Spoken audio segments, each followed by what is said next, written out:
Today we're going to make square 2 in our new year-long project. I'm using Stylecraft Special DK and this colour is called Stone. A 4mm clover amour hook, of course scissors and trusty darning needle, and you'll need a ruler or measuring tape. This project is done in US terminology, so I hope you really enjoy making something new. We are going to make the crunch stitch today, and the crunch stitch chain has to be divisible by 2 plus 1. So I'm going to crochet 24 and add 1, which makes 25. Doing a slip stitch on our hook with the yarn end in your right hand. That allows the slip stitch to be able to close up instead of being a big loopy unsightly stitch, which can happen. So we'll chain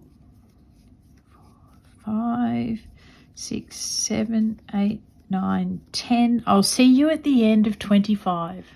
For row 1, we are going to do a slip stitch into the 3rd chain from the hook. So you've got the front of the chain, which you can see the little V's, or the back of the chain where you see little bumps. Now I prefer to work into those little bumps because I find it looks a lot neater. But if you're a beginner and you're not feeling so confident about that, you can happily work into the front of the chain, okay? So we're going to skip 1, 2, and work into the 3rd chain with a slip stitch. So that essentially becomes the first half double crochet. So we've done a slip stitch, now yarn over, popping your hook through the loop, pulling up your yarn over onto your hook, pull through all 3 loops, and that is your half double crochet. Then slip stitch again into the next stitch, half double crochet, yarn over, popping your hook into the loop, pulling up a loop, yarn over, pull through all 3, slip stitch into the chain, half double crochet next. Now we just keep going along with slip stitch, half double crochet, slip stitch, half double crochet. Now do this until the end of row 1 and I will see you there. Okay, I'm right near the end. I've just done a slip stitch. I've got my yarn over for my half double crochet, and then I finish off the row with a slip stitch, pulling your loop through, turning your work. So we do 2 chains. Now that counts as a stitch, so we're going to do a slip stitch this time into the back of these 2 large stitches, which was the half double crochet on the row before. So slip stitch in that one, yarn over for your half double crochet into the next stitch, slip stitch, half double crochet, slip stitch, half double crochet, and we basically do the same thing for each row, except so half double crochet there, slip stitch, half double crochet,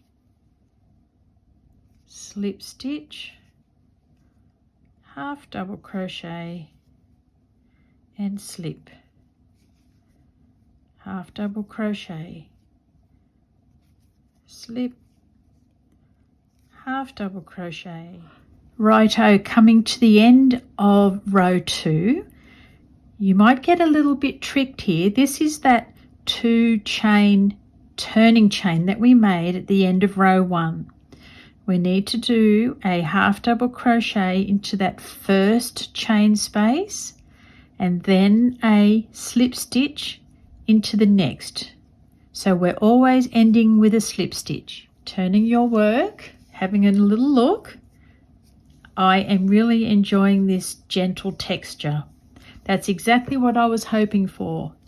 Now we'll do 2 chain, and this time we're going to do a slip stitch into the top of that half double crochet from below, yarn over, half double crochet, slip stitch, half double crochet, slip stitch, half double crochet. You go along and I'll meet you at the end of this row. Here we are at the end of row 3. We're going to yarn over, pop your hook in the first chain from below, pull your loop up, yarn over, pull through all 3, and then you'll find a little chain hidden down there in which to do a slip stitch. Turn your work over, looking good. I am super happy with that. 2 chains, that is considered a stitch, so we're going to do a slip stitch next. Yarn over, half double crochet, slip stitch, half double crochet. Okay, I'm going to go off and make quite a few rows and I'll come back and see you soon. I just wanted to tell you that for every row from now on, you do a 2 chain turning stitch, and that is considered a stitch. So you go straight into slip stitch into the half double crochet, then half double crochet. So that's now going to be the same with every row that you do. I'm about to do row 9 and I'm just checking in on you because there is one area which could slip you up, and that is the beginning of each row. Alright, so we'll do our 2 chain, turn your work, and this chain counts as a stitch. So that stitch would normally go into this little stitch below, but it doesn't because it's a chain.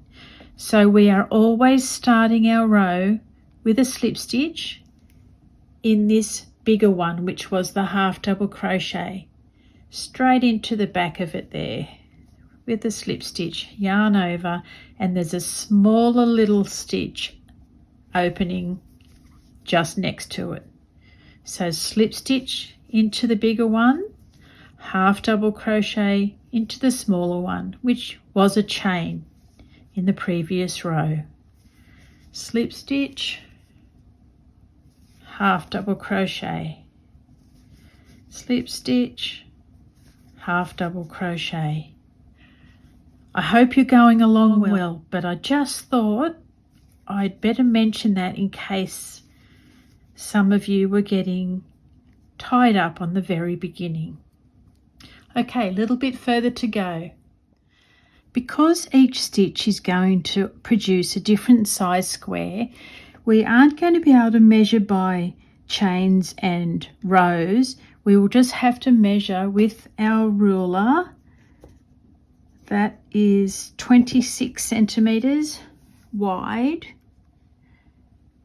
and at the moment 24 and a half long. So I'm going to do one more row and we'll come to the end.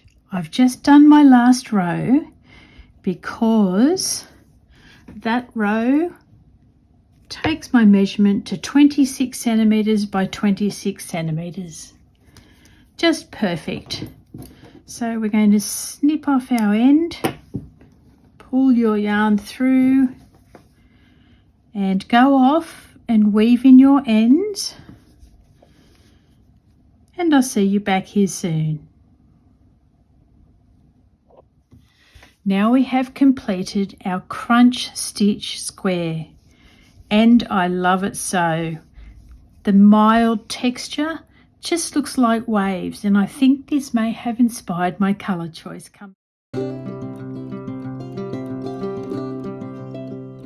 I will see you all again soon for square number 3.